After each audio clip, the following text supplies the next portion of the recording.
In this movie, we're going to take a look at a couple of array functions that will allow us to put elements into and pull elements out of arrays, besides the techniques that we've already learned in the past. And I think these are going to be really useful for you. The first thing I want to do is go and open up that basic.html file again, and I'm just going to do another save as on it.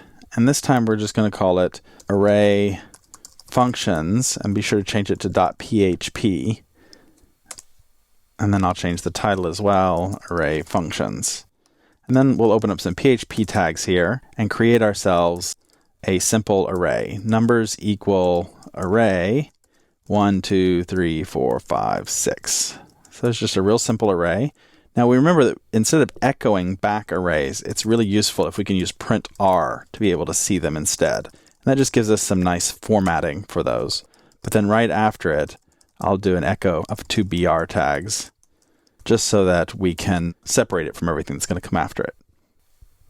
Now the first technique I want to look at for pulling element out of an array is called shift. So array_shift is the function name, and it will shift the first element out of an array and return it.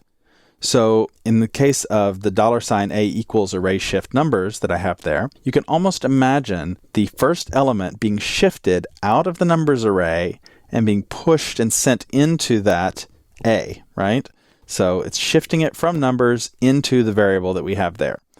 Now, we don't have to catch that. We could just run array shift without taking that value and putting it anywhere, and it would just continue to pull that first value out of it. So that's what it's doing really, is pulling that first element out. Whether we catch it in a variable or not is up to us.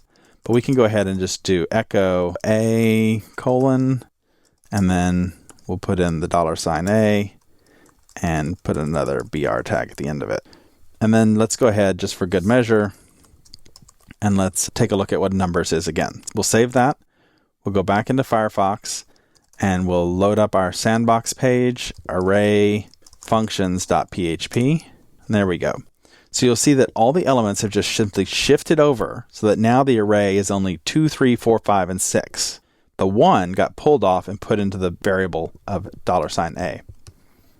Now we can do the reverse of this as well, which is unshift.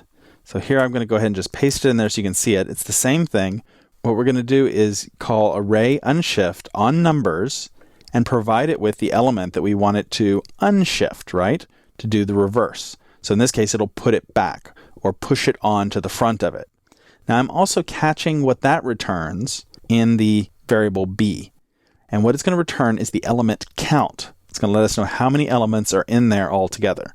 This might be useful for you or not. Again, you don't have to catch that value in a variable if you don't want to.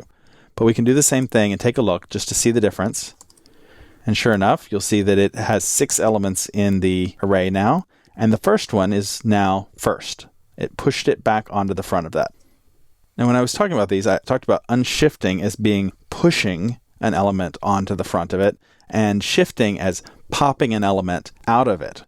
Well, it turns out that there are 2 more functions that we can use that are called pop and push. So I'm just going to put those down here. I've got an HR tag that I just dropped in at the top to just separate the 2. Here's unshift up here at the top. And then I've got my new code, array pop and array push. And they work exactly the same, except that it pops the last element out of an array, not the first element, the last element, and returns it. And push does the same thing as unshift, but instead of doing it to the beginning of the array, it pushes the element onto the end of an array. And we can see this if we save our new file and we reload it in the browser. We'll now see, in this example, we pulled the 1 out and replaced it with first, and then first still persists all the way through here. It never gets pulled out. But the last element here, which was 6, gets removed and assigned to A, and then we put in the word last. We will push that onto the end. So shift and unshift at the beginning, push and pop at the end.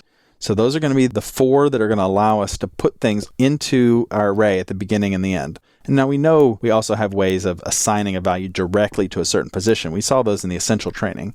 But this will allow us to say, yeah, whatever that value is at the end, not only do I want to retrieve it, but I want to take it out of the array at the same time. And that's the thing that we couldn't do before. It both gives us the value and takes it out of the array at the same time. So those are going to be really useful for you, I think, when working with arrays. Now, I want to encourage you to take time to go through the PHP website, php.net, and look at the other functions that are available. Array shift is right here, but you'll see there are a lot of array functions here that you can use. And it's worth seeing how arrays can be powerful for you because there's so many functions and so many different ways you can use them. I'm not going to try and cover them all because a lot of them are for rare cases. But I think that you might find array flip is something that helps you out of a jam that you're in, or array keys gives you what you're looking for. So take some time and explore all of these functions, build yourself your own page, start playing with them and see what they can do for you. But we're going to move on and we're going to take a look at dates and times in the next movie.